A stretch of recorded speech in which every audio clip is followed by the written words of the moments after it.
Hi there! If you are tuning into this podcast, it means one of two things. Either you have no clue about managing your finances or you want to take them to the next level. Either way, we've got you covered.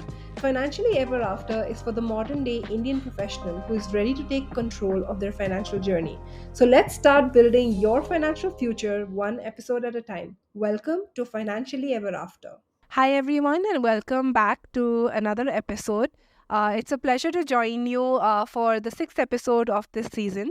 Firstly, let me welcome Ankit. Ankit, of course, has been sharing his insights about the world of finance over the last couple of episodes, which have been really valuable to our listeners. And I'm really eager to dive into today's topic, where he will be sharing the art and science of portfolio allocation. As the founders of WealthUp, Ankit and I, we are both very passionate about empowering people to make informed investment decisions. And when it comes to maximizing returns and managing risk, properly understanding portfolio allocation can be a real game changer. This is also one thing that we see a lot of people consistently get wrong. So, today we want to explore the nitty gritties of building a well diversified portfolio. We're going to tackle big questions such as, where do people actually go wrong? Stocks versus mutual funds, talking about, investing in alternative assets, and how to really craft a strategy that aligns with your individual goals and risk tolerance. So, Ankit, in very simple English, if you can explain what is portfolio allocation? Simply put, so if you put all your eggs in one basket, that is very bad allocation. When you spread it out, that is what a allocation, is. And similarly, when it comes to, money, if you're putting your money in various baskets, that is what portfolio allocation is. Now, every individual is different. So this allocation, how you're dividing, allocation is essentially dividing your assets in various parts. This division or this allocation is is something that is going to differ for everyone, every individual. And that is what, people need to understand. So let's start, Ankit, by first understanding where do most people go wrong when it comes to, allocating their portfolio? The first one is key. Most people focus only on returns, when investing without even understanding the associated risk. Okay, so say investment X is giving someone 15% return and the other one is giving only 10%, so 15% is better. But of course, there is generally, you must have heard, higher the risk, higher the return. So when someone gets, an investment is giving you higher return, most likely it is also, associated with higher risk. But in the market, there are time to time, when there is opportunities that are created. That is when you need to identify, but you need to know how to identify that. So, Ankit, I think, people don't really understand risk the way that it is meant to be understood, in the sense that, of course, risk is a spectrum and people do know ki higher risk, higher return, all of that. But I think that the understanding of what risk is really lacking. No, absolutely. And it's it's also about, the world of finance is also, it also communicate things in the way that works best for it. Returns is something that that people are more interested in. That is something that affects them more apparently, right? So that is what they talk about. And so in terms of returns, okay, you made 8%, 10%, 20% return. When it comes to risk, the metrics that calculate or that measures risk is not very easy to understand, and that is why people, I mean, as far as the people from finance world is concerned, they don't want to tell you what the risk is, and they have never educated you because these are the metrics on which you should be looking at, if there's something is risky or not. Ankit, can you give an example? I know we have faced this for a lot of clients. So if you can give an example of what poorly understanding risk means. Poorly understanding risk is essentially just not knowing what the associated risk is. See, as I was saying earlier, say one fund is performing much better than the other in certain market, and you will be many a times. So suppose like today, market is close to all-time high. And there are funds which are very risky funds or even stocks that, whatever, of course, market has gone up, their volatility or the risk is high. So they would have outperformed, say Sensex or a lot of the large cap, huge companies. Now, people who don't understand the market properly, they may think, okay, this company has given really good return, 50%, 70%, 100% return in 1 year. This is a really good company. I will, will invest here. That is when you invested without understanding the risk, without understanding the market, and that investment is, destined for failure. I was actually thinking of a different example. If you remember, people think there is something which is risky and which is not risky. So people will think, acha, stocks are risky, but so is crypto. But people don't understand that the risk involved is completely different. So that's what I was talking about. Yeah, absolutely. I mean, we have had clients who were putting either they were putting money in fixed deposit, or they were in the rest of the investment, their money was in crypto. I don't invest in stocks. I invest in crypto. That is not how you do it. I mean, these two are sort of poles apart.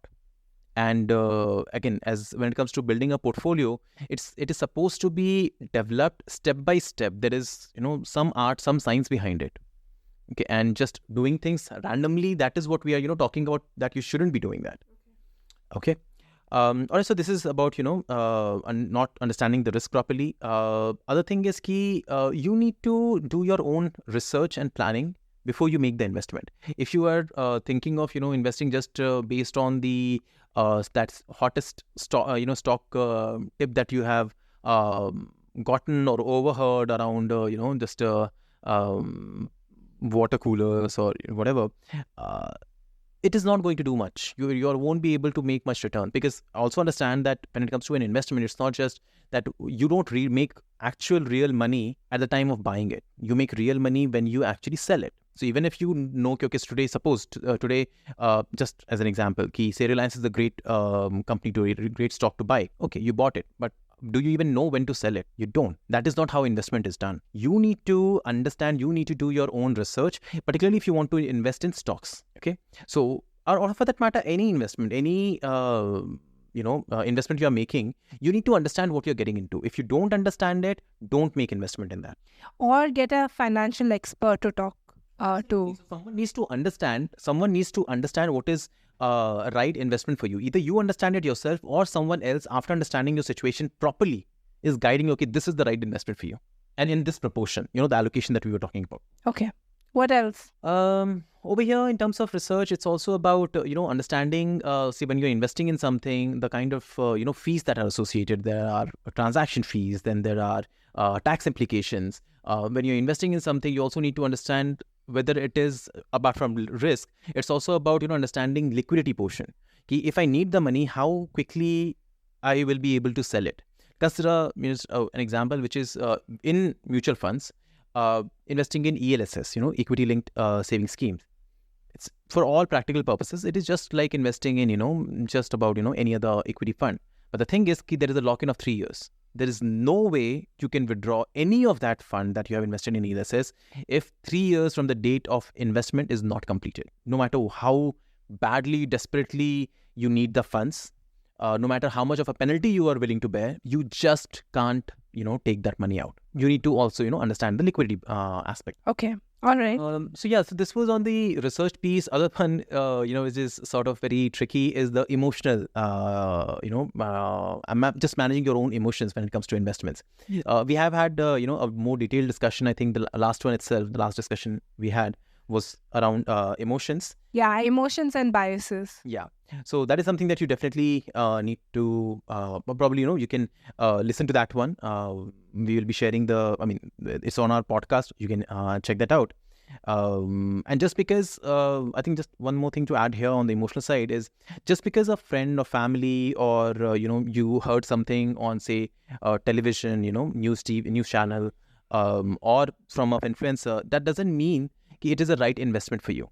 I mean, they may or may not have the best interest, your best interest in heart, but still the investment may or may not be suited for you. You need to evaluate that, and you need to keep emotion out of it. Okay. The other one is, just overconfidence and sort of not rebalancing. What that means is, when the stock market is doing well, people hold on to, very good performing funds, see, okay, this will do better. When the market is not doing well, people again hold on to poorly performing funds. Okay, I'll sell it when it comes back to, at least when it comes back to, the investment cost. But that is not how you, approach it. You need to have certain rules in place. Okay, so if this happens, if the allocation has changed from what the ideal situation is supposed to be, I need to rebalance it. You need to be aware of it, and it has to be based on how the market is moving, and not every 3 months, 6 months. It has to be market driven, not timing driven. No, Ankit, I think you need to break this down, because firstly, rebalancing is a concept people don't understand. So I think you need to first explain that and then explain timing versus market. Sure. So rebalancing essentially means, suppose, just as a very simple example, suppose there are only two asset classes, as two types of assets. One is fixed deposit and another one is a mutual fund, equity mutual fund. Suppose my ideal allocation is 50-50. 50 rupees of the 100 rupees that I'm investing, 50 rupees should be in fixed deposit and 50 rupees should be in equities. Now, say your 50 rupees in fixed deposit went up by 10% in 1 year, and so the value of your investment is 55 rupees. And the equity, it performed really well, and it went up by, say, 25 rupees, 50% profit. So 50 rupees became 75 rupees. Now, the total value of your investment is 75 plus 75 plus 55. That is 130. Now, if you leave it at what it is currently, 55 and 75, it's not balanced, right? So what you will need to do is divide this total amount, 130, into two parts, 65 each. So how will you do that? So you sell 10 rupees of equity investments, mutual fund investment, and buy 10 rupees of fixed deposit with that 10 rupees. Now, again, it has come back to 50-50, 65 rupees of each. This is what rebalancing means. Now, one thing is you look at it at a periodic interval, which a lot of platforms and advisors do. Every 6 months or every 1 year, they look at your portfolio. But it has to be done in a what we believe is we do it for our clients. We do it in a market-driven approach. Suppose COVID is still, what happened in the market is still sort of fresh for us. In January of 2020, market, January to February of 2020, the market was at a high.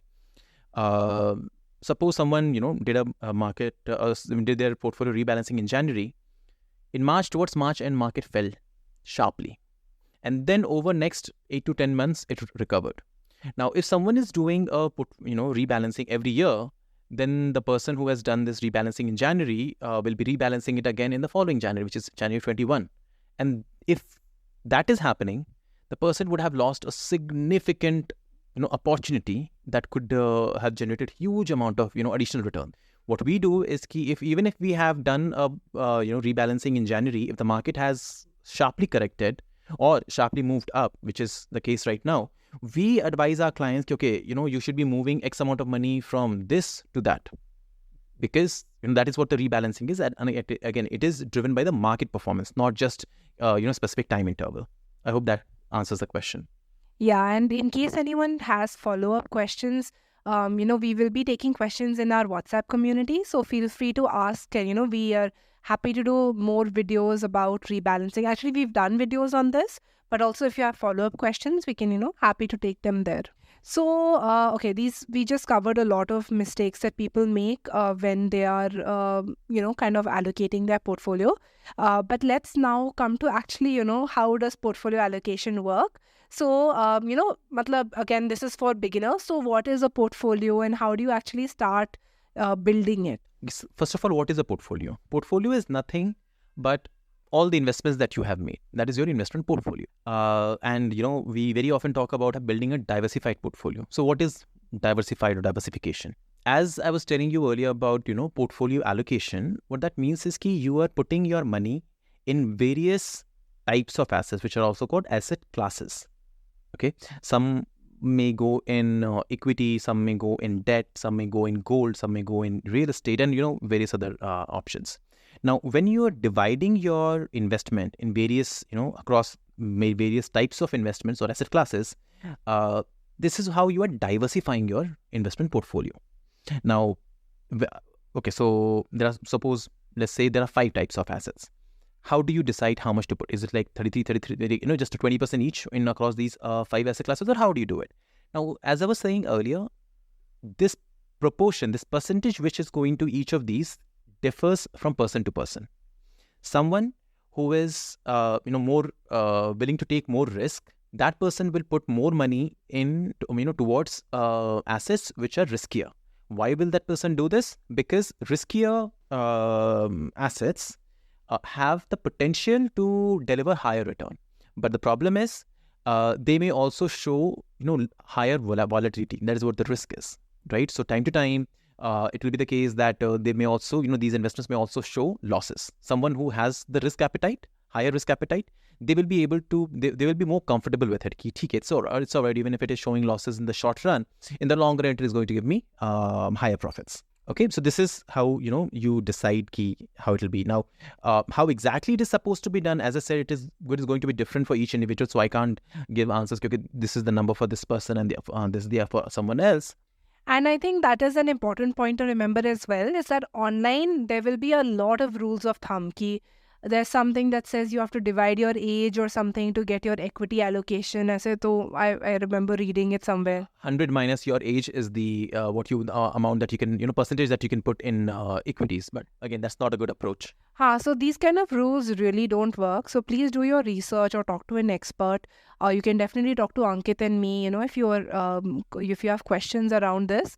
So please, try not to follow these rules of thumb. They're mostly just very broad guidelines. But yeah, Ankit, please go ahead. Yeah, cool. So okay, now we talked about the diversification part. Now and the rest. Now also let's understand what is the benefit of diversification. When you are diversifying your portfolio, it actually reduces the overall risk in your portfolio. How does that happen? It's like many times what happens is when you're putting money in various baskets, a lot of the asset classes that you're investing in, various asset classes, all of them don't behave similarly in any market situation. So what that means is, suppose equity is going up, the value of equity is going up, generally other asset classes, say debt, is not going to increase by the same percentage. Or even for that matter, gold is generally opposite, inversely related to stock market. So if stock market is going up, the prices of gold will be going down. So when you have diversified, it's like in either direction. When the market is going up, it's not that the entire portfolio will go up by the same percentage. Or when the market is going down, it will not go down with the same percentage. Only a portion of the investment or a portion of the portfolio will behave in that way, and there will be other portions which will behave, of course, according to the asset class it belongs to. And this way, it overall brings down the risk that is there in your portfolio. Just to give just to give some numbers so that it can you can understand it better. Again, say the example that we took actually, the equity portfolio went up from 50 to 75. It increased by 50%, while the investment in fixed deposit increased only by 10%. So the overall increase was the average of these two, which is 30%, right? And that is how it is. It averages it out. And similarly, when it goes down, it will not be, falling by the highest percentage. It will be averaged out. And that is how you're reducing the risk in your portfolio. Now, very quickly discussing, we have been talking a lot about asset classes. So generally speaking, what are the asset classes? Few common ones are, first of all, stocks or equity. It is essentially part ownership in a company. Now, when you're investing in, when you want to invest in stocks or equity, one option is you can buy stocks of companies directly, say buying X number of 10 shares, 50 shares of Reliance, say 200 of HDFC and things like that. Or you give your money to a portfolio manager and he invests in equity on your behalf. So, this is the mutual fund route. Other one is debt or loan or bond. What that essentially means is someone is borrowing money from you and giving you a fixed return. Okay. Fixed return, as in, suppose Reliance is borrowing money at say 5%, 6%. So they have taken say 100 rupees of loan. They will be giving 5 rupees every year, or howsoever it is divided, be it annually, be it half yearly. They will be paying that interest to you, and at the end of the say 7 years, 10 years, whatever the total tenure was, they'll be returning the full 100 rupees. Okay, this is essentially what debt is. Now, the instrument from which debt works is called bonds or debentures. Okay, so like you have for the equity or the ownership of the company, there are stocks or shares. Similarly, for loan, they are called bonds. Apart from that, another, as I mentioned earlier, gold is another one, which is a very traditional asset class. So a lot of people, invest in gold, and all of these investments have their own risk return profile. As I was mentioning, they are not going to move up or down at the same pace or at the same time, same pace, or by the same magnitude. Now, very quickly, tips on how is it that you can do the allocation. As I mentioned earlier, risk tolerance is one thing, right? Someone who has higher risk can put more money towards riskier assets. But the other factor is also, goals, your financial goals. For the goals that are relatively shorter, that has got shorter duration to cover, say you need some money in say 1 year, 2 years time, 6 months time, 3 years time, relatively shorter period, you should not be taking too much risk there. It should, because you need money sooner. If it is too volatile, even if you are a risk person who's kind of comfortable with risk, you shouldn't be putting too much risk in when you're investing for the goal which is relatively shorter term. For longer term is when you can take higher risk if if your risk tolerance allows that. So these are two factors: risk tolerance and the tenure of the goal, that will define how is it that you can be allocating your investments across various asset classes. So, Ankit, you just told us that, we can invest in equities through stocks or mutual funds. But how do we actually know which one is right for us? And I know stocks is the more glamorous thing. So people really think about, mujhe stock mein invest karna hai, and that's usually the thing. But, if you can just kind of clarify how to think about it. Then no, that is actually true. People do consider that stocks are more glamorous. Because partly it's also it moves up and down more, and things that are performing better will get a lot of the news, right? If someone has invested in some stock which is not doing well, it will not gather as much limelight. Now, answering the question about who should be investing in mutual fund and who should be investing in stocks. See, stocks do have the potential of giving you higher return than mutual funds, provided you know how to pick the right stock at the right time and sell those at the right time. And this requires, first of all, skill set. You need to know how to do this. And secondly, the time to actually follow the market, follow essentially all the news, all the updates of the company that you have invested in, and then taking the decision, okay, this is the right time to sell. If you have the skill set as well as the time to do the research yourself, not relying on anyone else, but doing it yourself, that is when you can invest in stocks. If you can't do this, if you don't have the skill set, if you don't have the time, then it's better to invest via mutual funds. If you talk about the return, surely you can, if you have the right skill set and the time to do it, as I mentioned, you have the potential to make better returns. But if you don't do that, if you have invested without understanding things properly, or if you have invested and not following your investments properly, it may also be the case that you end up making a lot more losses than the potential return that you could have made. So in order to avoid this, it's better to go with mutual funds if you don't have the time. Essentially, that is it. And another thing is a lot of people think mutual funds is something, okay, I'm investing too much money in mutual fund, I need to diversify. First of all, as you were talking about mutual funds, what is a mutual fund? Someone, a portfolio manager is taking money from you, and they are investing on your behalf based on the criteria that has been set for this particular mutual fund. Okay, so if there's a mutual fund that is talking, okay, we'll be investing in, say, large cap companies. Large cap company means top 100 companies of India. They can only pick stocks from these top 100 companies. They can't go outside it, because if they do, the risk return profile changes, for those companies, and that will affect the risk return of the fund. They can't do that. So they have to follow the investment criteria that was initially said for this particular mutual fund that you're investing in. And within this mutual fund, this specific mutual fund, the money, whatever money, so 1,000 crore, 5,000, 10,000, whatever the number is, 5,000 crore, 10,000 crore, whatever the mutual fund company has, collected from so many people, so many investors, they are going to invest this 10,000 crore or whatever the number is across numerous companies. But again, those numerous companies will be selected from the top 100 companies of India. So when you're investing in mutual fund, even if you have invested 500 rupees, it is diversified across 20, 30, 50 companies. So diversification is automatically happening when you're investing via mutual funds. And you can achieve, a complete diversification across various asset classes through mutual funds just by selecting mutual funds of the right asset class. You can go for equities. Within equities, you have, various, large cap, small cap, mid cap, flexi cap, micro cap. You can, go for various types of mutual funds within equity. Similarly for debt, long-term, short-term, medium-term, then credit risk, corporate bond, government bond. So many options are there that all of which you can access, via mutual funds. And of course, gold funds are also there. In India, for commodities, as far as the mutual fund is concerned, it's only gold.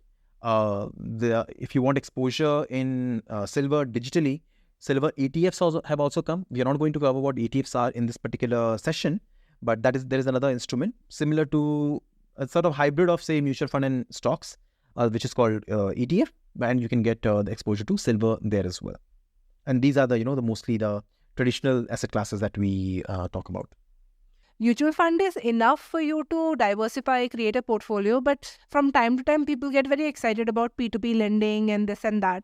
So firstly, do we need to know about these things? Are does it make sense? And I'm talking about working professionals. So these are people who are already busy in their careers. Should they consider alternative assets? See, first of all, Meeta, you correctly pointed out that people get excited about these because these are newer investments, newer types of assets, and something that they have not been doing. And many times they are also driven by FOMO. Hey, my friend is doing this, and he's generating whatever 12%, 15%, 20% return is what he's expecting, and so I should also do it. Again, the thing is key. First of all, alternative assets is something that you do when you have already completed your, built a strong traditional portfolio. And alternative assets in totality has to be a small portion of your total portfolio. When you have crossed certain number, we have our internal models, internal limits, after which you have you can go for investing in alternative assets, and we do suggest our clients time to time. That is something, the amount is something not that I'm going to disclose here. But once you have achieved certain size of the portfolio, that also means you have built some cushion for yourself if something happens, and even for short term, long term, whatever it is. When you have built some cushion for yourself, that is when you can go about taking additional risk through these alternative assets. And as I said, in total, the asset that you have, the investment that you've allocated to alternative assets has to be small compared to the overall portfolio. Sure, Ankit. So if you can tell us about some of these alternative assets. And these various asset classes of course have various different kind of risk return profile. Like say real estate is there, which is when you're investing in that, you need to know that it's a high ticket and very low liquidity. Now crypto is very high risk. You need to understand that. Asset leasing is something where you are buying some asset and leasing it or renting it out to someone else, and you get monthly payment. That is another one that a lot of people ask us about, which can be good, which not necessarily it has got a lot of risk because there is an underlying physical asset that is associated. Another one is P2P lending, wherein you are lending directly to someone else and you are bearing the risk, so there is a good amount of risk associated. Another one that someone asked us in our community recently is about invoice discounting, which is suppose a supplier has sold something to a buyer and the bill is due in say 90 days, but the supplier wants the money today. So he says, okay, instead of 100 rupees, I'm willing to accept 95 rupees today, and person who's giving me this 95 rupees today can collect 100 rupees 3 months from now. This is essentially what invoice discounting is. It can be good. It was good, but banks have also started understanding, okay, this is a good way they can make money. So they have also started offering this, and good companies already have good relationship with banks. The companies that don't have that good relationship, those are the ones who come out and try to borrow money from outside investors, so to say. So you need to understand the risk that is associated with each of these, and there can be a number of other alternative assets. You need to understand what are the risk and return, what are the considerations that you should be aware of before go ahead and invest in any of these. Thanks so much. I just wanted to add one more thing. Wealth Up is always there for you. So if you want Ankit to be your personal investment guide, then you can, reach out to Ankit and me on LinkedIn. If you are interested in topics like this and these kind of discussions, do join our WhatsApp community. The link is again on our LinkedIn profiles. So yeah, that's it. Have a good night. Merry Christmas, Happy Holidays, and Happy New Year. Yeah, thanks, guys.